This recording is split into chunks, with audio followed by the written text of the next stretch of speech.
مال کی زکوٰۃ نکالنا ہر صاحب نصاب پر فرض ہے۔ اس کو یہ نہ سمجھو کہ یہ کسی دنیا دار کا حکم ہے، کسی دنیا والے نے یہ حکم دیا ہے۔ بہت سے جاہل آپ کو ایسے ملیں گے، اور جاہلوں کے بھی باپ ہیں وہ لوگ اس طریقے کی باتیں کرنے والے کہ زکوٰۃ مولویوں نے ایجاد کی ہے، زکوٰۃ سے مولوی اپنا کام نکالتے ہیں۔ یہ سارے لوگ جاہل ہیں، اور جو زکوٰۃ ادا نہیں کرے گا تو وہ تیار رہے پھر دوسری جگہوں پر خرچ کرنے کے لیے، اور اس جگہ پر خرچ کرے گا کہ اسے پھر بے انتہا افسوس ہوگا۔ میرے آقا کریم صلی اللہ علیہ وسلم کے دور میں، دور نبوت میں، ایک شخص تھا جس کا نام تھا ثعلبہ، بڑا غریب انسان۔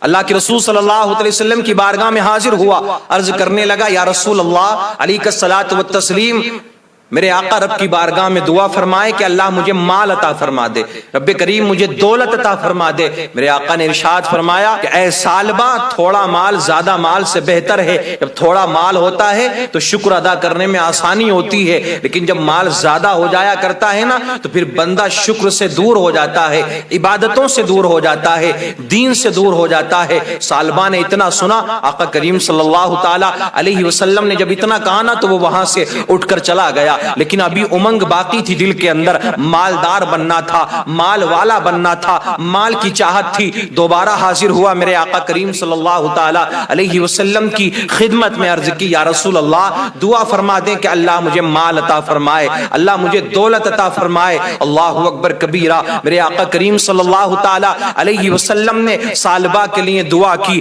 اللہ نے ثعلبہ کے حق میں اپنے حبیب کریم صلی اللہ تعالی علیہ وسلم کی دعا کو قبول کر لیا۔ اس نے چند بکریاں خریدی، بکریاں خریدنے کے بعد میں روایت کے اندر آتا ہے کہ ان بکریوں سے، چند بکریوں سے اتنی زیادہ بکریاں ہو گئیں، اتنی زیادہ تعداد میں مال بڑھنے لگا، کیڑے مکوڑوں کی طرح مال بڑھنے لگا۔ اب اتنا مال ہو چکا تھا کہ مدینے کے اندر اس کے پاس میں جگہ اتنی نہیں تھی کہ وہ اندر رہ سکے، بستی میں رہ سکے۔ جب مال بڑھا تو جماعتوں سے نمازوں کو پڑھنا چھوڑ دیا، پہلے ظہر کی پڑھنا چھوڑا، پھر عصر کی پڑھنا چھوڑا، جماعت نکلنے کے بعد میں نماز پڑھنے کے لیے آنے لگا۔ اللہ اکبر کبیرہ، پھر مدینے کو چھوڑ دیا، باہر جنگل میں جا کر کے اپنے مال کے ساتھ میں رہنے لگا۔ مال دن بدن بڑھتا چلا گیا۔ تاریخ کے اندر آتا ہے کہ 5 وقتہ نماز کو اب جماعت سے ادا نہیں کیا کرتا تھا۔ ایک دن وہ بھی آیا کہ جمعے کی نماز کو بھی چھوڑنا شروع کر دیا۔ اللہ اکبر کبیرہ، میرے عزیزو، میرے آقا کریم صلی اللہ تعالی علیہ وسلم نے لوگوں سے پوچھا، لوگوں ذرا یہ بتاؤ ثعلبہ کا کیا حال ہے، اس کا کیا معاملہ ہے؟ کسی نے عرض کی یا رسول اللہ علیہ الصلوۃ والتسلیم، اس کے پاس میں تو اتنا مال ہو گیا ہے کہ اس نے بستی کو چھوڑ دیا ہے، اب باہر جنگل میں جا کر کے رہنے لگا ہے، اس کے پاس میں بہت زیادہ مال ہے، اب وہ عبادتوں سے دور ہو گیا ہے۔ میرے آقا نے ارشاد فرمایا ثعلبہ افسوس ہے تجھ پر، افسوس ہے تجھ پر۔ اللہ اکبر کبیرہ۔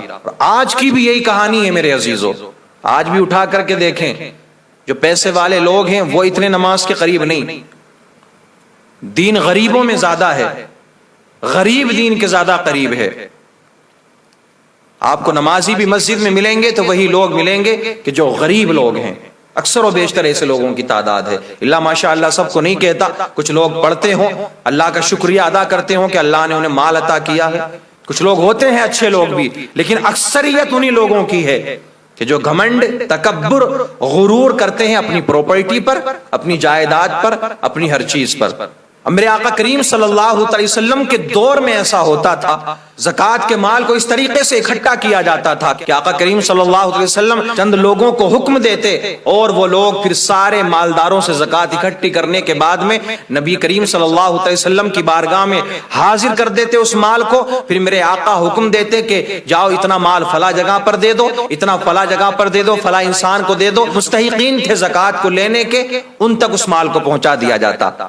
اللہ کے رسول نے حکم دیا کہ جاؤ زکوٰۃ کا مال اکٹھا کرو۔ جہاں جہاں پر بھی میرے آقا کا حکم پہنچا، سارے لوگوں نے، سارے مالداروں نے اپنے مال سے زکوٰۃ کے پیسے کو نکالا، زکوٰۃ کی رقم کو نکالا، اللہ کے رسول کی بارگاہ میں پیش کر دیا۔ میرے آقا نے ارشاد فرمایا جاؤ ثعلبہ کے پاس بھی جاؤ، اس کے پاس میں بھی بہت مال ہے، بہت اللہ نے اس کو عطا کیا ہے، اس سے بھی جا کر کے کہو کہ زکوٰۃ نکالے اپنے مال کی، کچھ پیسہ کچھ خرچ کرے، کچھ رقم خرچ کرے، اللہ کی بارگاہ میں اپنے مال کو خرچ کرے۔ عزیزو جب نائبین رسول صلی اللہ تعالی علیہ وسلم ثعلبہ کے پاس میں پہنچے تو ثعلبہ نے یہ کہا کہ یہ تو ٹیکس کا معاملہ ہے، ابھی مجھے وقت لگے گا، بعد میں دیتا ہوں۔ انکار کر دیا۔ اللہ اکبر کبیرہ۔ جب میرے آقا کو یہ خبر ملی نا میرے عزیزو، میرے آقا نے ارشاد فرمایا ثعلبہ افسوس ہے تجھ پر، ثعلبہ افسوس ہے تجھ پر۔ اسی وقت میں ثعلبہ کی مذمت میں قرآن کی ایک آیت نازل ہوئی، وَمِنْهُمْ مَنْ عَاهَدَ اللَّهَ لَئِنْ آتَانَا مِنْ فَضْلِهِ لَنُصَدِّقَنَّ وَلَنَكُونَنَّ مِنَ الصَّالِحِينَ۔ ارشاد فرمایا کہ کچھ لوگ ایسے ہیں کہ جنہوں نے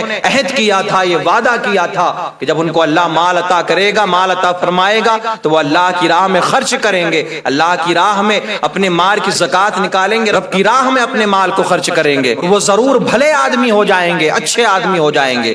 لیکن جب انہیں اللہ نے اپنے فضل سے مال عطا کیا، اب وہ منہ پھیر رہے ہیں، اپنے وعدے سے پلٹ رہے ہیں۔ اللہ اکبر کبیرہ۔ جب ثعلبہ کو پتہ چلا نا کہ میری مذمت میں آیت نازل ہوئی ہے قرآن کی، تو بھاگا بھاگا میرے آقا کریم صلی اللہ علیہ وسلم کی بارگاہ میں حاضر ہوا اپنے مال کی زکوٰۃ کو لے کر کے۔ میرے آقا نے ارشاد فرمایا ثعلبہ اب تیری زکوٰۃ قبول نہیں کی جائے گی۔ میرے آقا کریم صلی اللہ تعالی علیہ وسلم اس دنیا سے رخصت ہو جاتے ہیں۔ حضرت ابوبکر صدیق کے دور میں پھر وہ ثعلبہ اپنے مال کی زکوٰۃ کو لے کر کے حاضر ہوا۔ حضرت ابوبکر صدیق رضی اللہ تعالیٰ نے ارشاد فرمایا کہ جب میرے آقا نے اس کو قبول نہیں کیا، اس کے مال کو قبول نہیں کیا، تو میں بھی اس کے مال کو قبول نہیں کروں گا۔ حضرت عمر کے دور میں پھر لے کر کے آیا، آپ نے بھی انکار کر دیا۔ حضرت عثمان غنی رضی اللہ تعالیٰ عنہ کے دور میں ثعلبہ ہلاک ہو جاتا ہے اور مر جاتا ہے۔ میرے عزیزو، اللہ بخل کرنے والوں کو پسند نہیں فرماتا ہے، بخیلوں کو رب کریم پسند نہیں فرماتا ہے۔ مال کی زکوٰۃ نکالنا ہر صاحب نصاب پر فرض ہے۔